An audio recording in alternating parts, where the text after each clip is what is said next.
Want to cover just because I kind of talk about things in class when they pop up, and so things pop up and sometimes stuff pops up and I go, oh well, while we're at it, we'll just have a little conversation about that. That way you get information, right? And some of it is rehash, especially if you've done some of my workshops, and some of it's brand new for some of you, and some of you don't have a clue about any of this stuff. Some of you are newbies. So first thing I want to talk to you today about is Preshot boxes and painting outdoors. Preshot boxes, which are the boxes that we take outdoors to paint. Now, plein air painting and outdoor painting is kind of a new thing in the big scheme of things. In fact, it's new old. Originally, all the paintings were first done in the studio, and it was very difficult for artists to transport any of their mediums. So they pretty much would grind their mediums and put them in pig bladders. And so artists were pretty much stuck painting in the studio. Periodically, they would go out and they would do sketches. These sketches were starting to get popular in the mid-1800s. And with the invention of the collapsible metal tubes and the railroad, artists started to go out on location and paint more, because now they could leave the city with their paints and paint on location. So location painting became very popular. And so consequently, devices of painting outdoors started to become inventive. They first would take a cigar box and put everything inside of that, and then they would do a painter's carry box, which they would flip up, and they would slide paintings in there, and they would paint on their lap. And then they would come up with other fancy ones where you would have legs that folded up. So for some of you, you've been questioning about what do Preshot boxes kind of look like, and how to invest in them, and what to do about them. So I just wanted to cover that.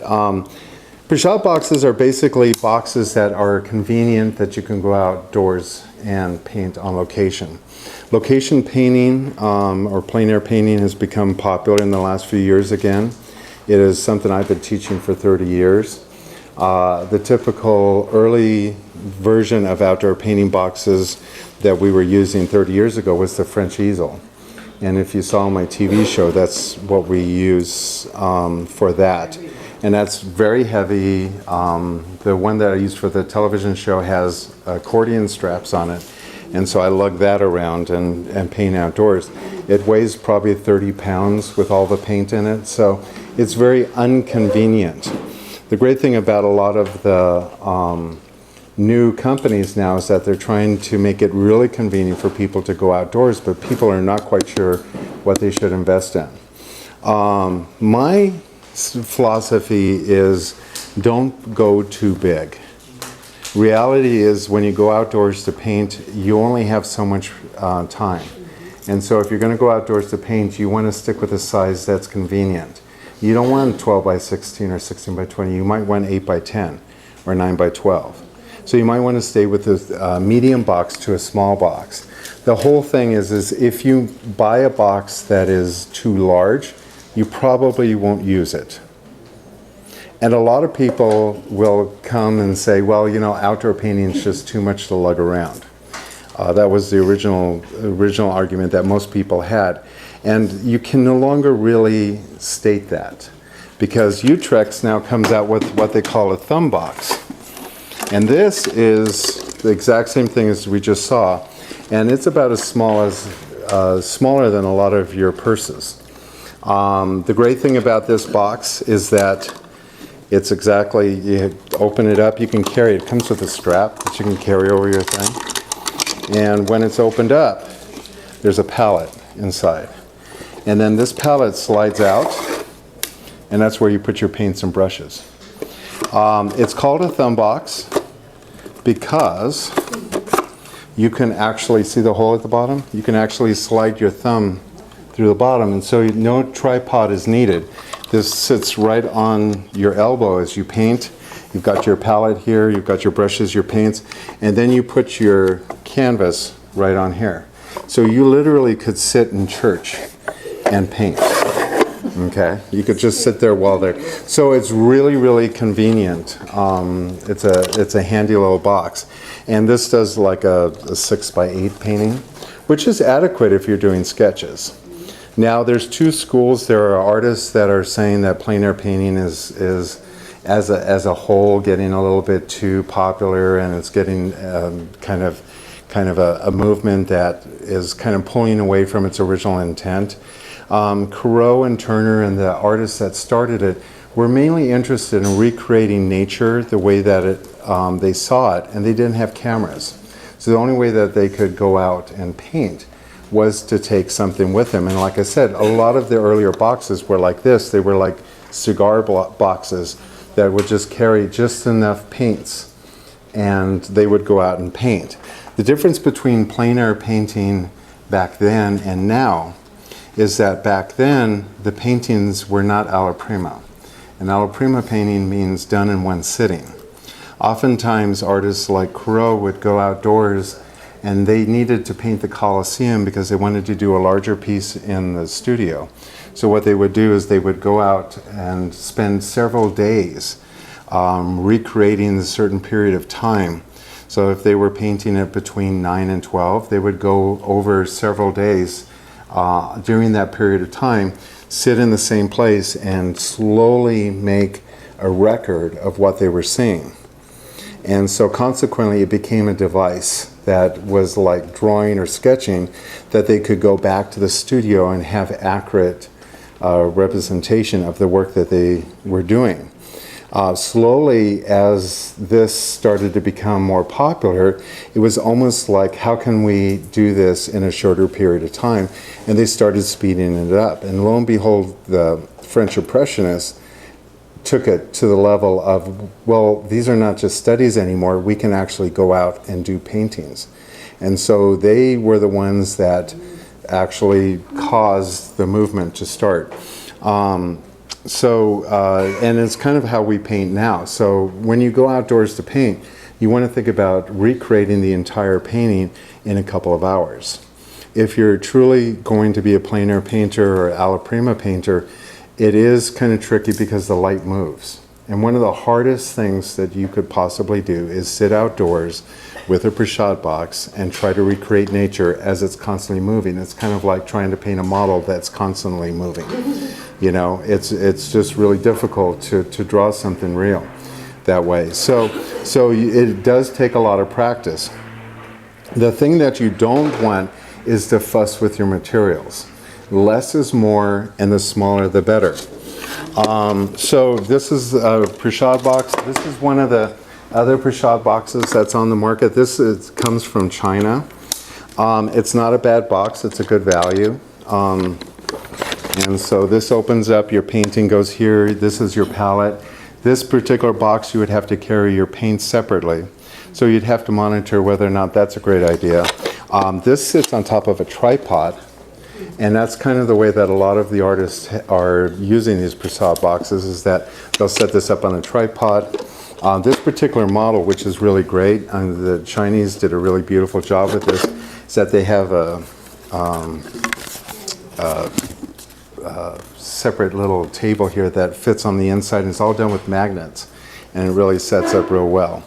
And even to put this back in, they have magnets right in here that locks that into place. So this is really a great value.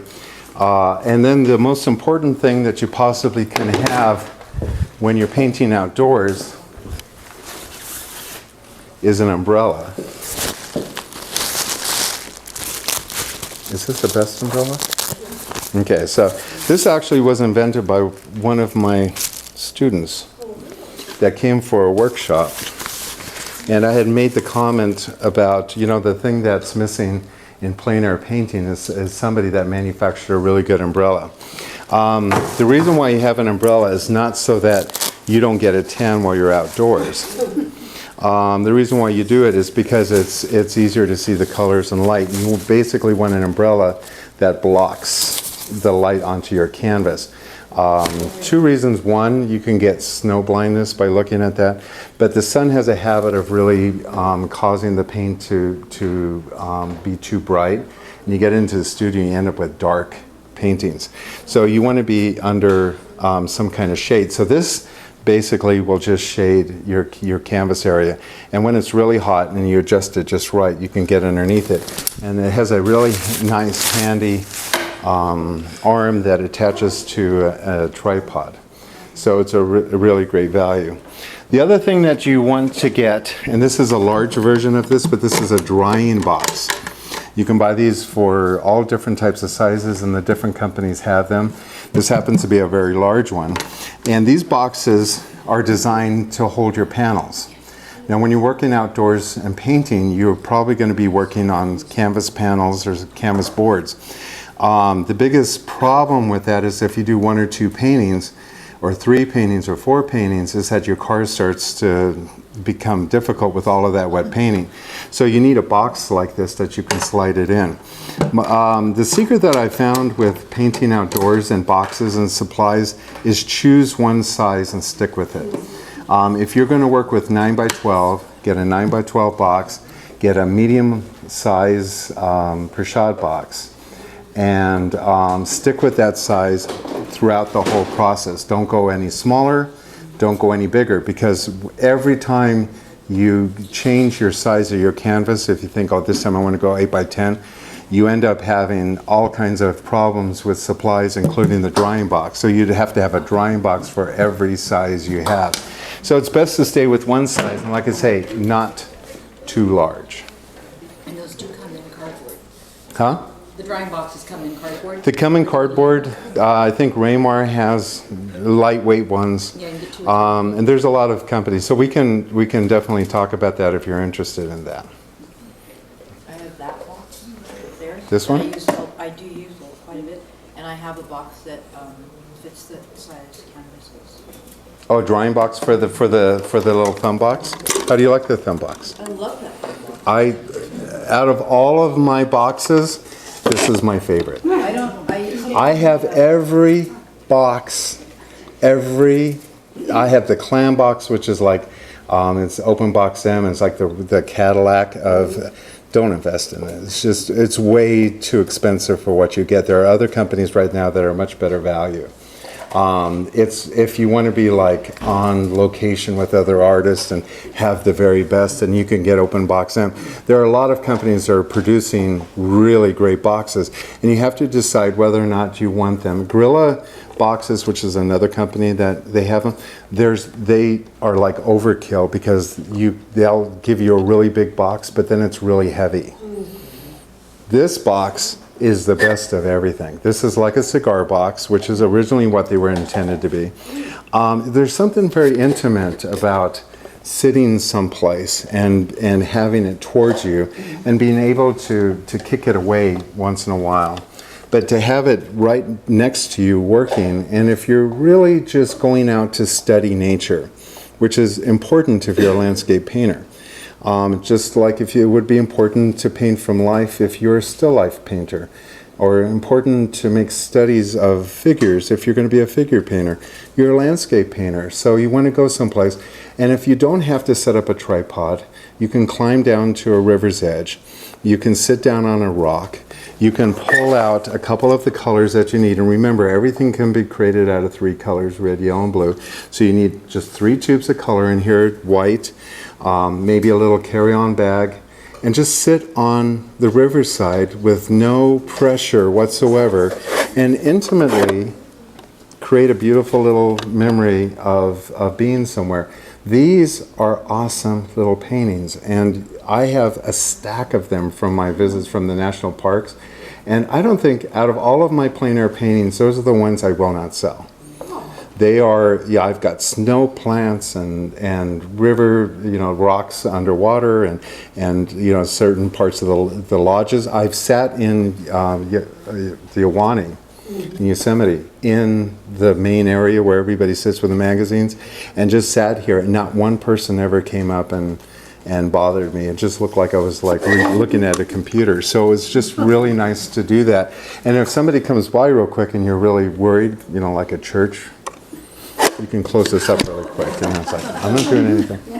Okay, it does close up really nice, and like I said, you can carry it in a purse. So a lot of people, they go, well, I don't want to go to Europe because it's just too much to carry and all that. That excuse is now gone. I mean, you can literally go to Europe and carry this with you. The great thing about something like this is that you could leave your camera at home, which would force you to do sketches. If you want a memorable plein air experience to Europe, leave your cameras at home. It might take you a little longer to wander through. You'll get really good at painting fast. And believe me, any sketch you do on location far outweighs any photograph you could take. The worst sketch is still better than the best photo you took. And chances are the best photo you took will end up in some file somewhere and eventually deleted. Your kids will probably delete them at your estate, or what's all this stuff.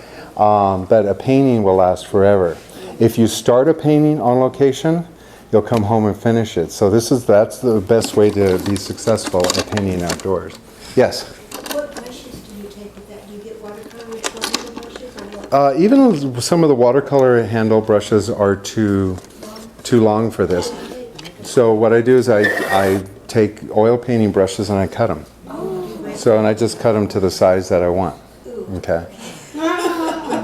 We'll just take some of the ones that are not so good. Do you do like 3 flats and 3 rounds and that's all? Probably 2 flats and a round or something like that. You really go to minimalism. Now, like I said, you might have an extra tote that you have paper towels in and a little chirp here and there. Yeah, but you cut the handles down. I mean, if you're really dedicated to be a guerrilla painter and you want to, do this fairly simple, you want to be able to reach and get everything. There's not a lot of space in here, but I have brushes that I've cut down to fit this. You can buy tubes in very small sizes, and I have those in here. You can take everything you need in here, but it's a good idea to have paper towels in case something spills.